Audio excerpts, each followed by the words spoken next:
अस्सलाम वालेकुम। SM news के साथ मैं हूं मुक़द्दर रज़ा। SM न्यूज़ स्टूडियो में खुशामदीद। खबरों का सिलसिला बढ़ाते हुए हबशान करते हैं चनियोर से। डिप्टी कमिश्नर सैयद मसूद नुमान और DPO बिलाल जफर की आर्मी कर्नल आदिल के हमरा अंजुमन ताजरान के वफद से मीटिंग और दौरान मीटिंग कोरोना वायरस की सूरत हाल का जायज़ा लिया गया और दीगर अहम मामलात पर तबादला ख्याल किया गया। इसी हवाले से अपडेट कर रहे हैं SM न्यूज़ के नुमाइंदे वसीम दौरानी। जी वसीम, आगाह कीजिएगा इस हवाले से। जी बिल्कुल। डिप्टी कमिश्नर चनियोर सैयद मसूद नुमान और DPO बिलाल जफर शेख की आर्मी कर्नल आदिल के हमरा अंजुमन ताजरान के वफद से मीटिंग हुई।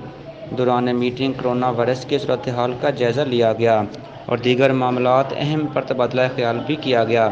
ताजरों को कोरोना वायरस के हवाले से हुकूमती अहकामात पर अमल दरामद यकीनी बनाने की हिदायत की गई। इस मौका पर DPO बिलाल जफर शेख ने कहा, ताजिर बरादरी अमन के क़याम और कानून की बालादस्ती में अपना किरदार अदा करें। डिप्टी कमिश्नर सैयद मसूद नुमान ने कहा, हुकूमती अहकामात पर हर सूरत अमल दरामद को यकीनी बनाएंगे। इस मौका पर कर्नल आदिल ने कहा, कोरोना वायरस की तीसरी लहर ज़्यादा ख़तरनाक है, इस पर एहतियाती तदाबीर पर अमल दरामद यकीनी बनाएंगे।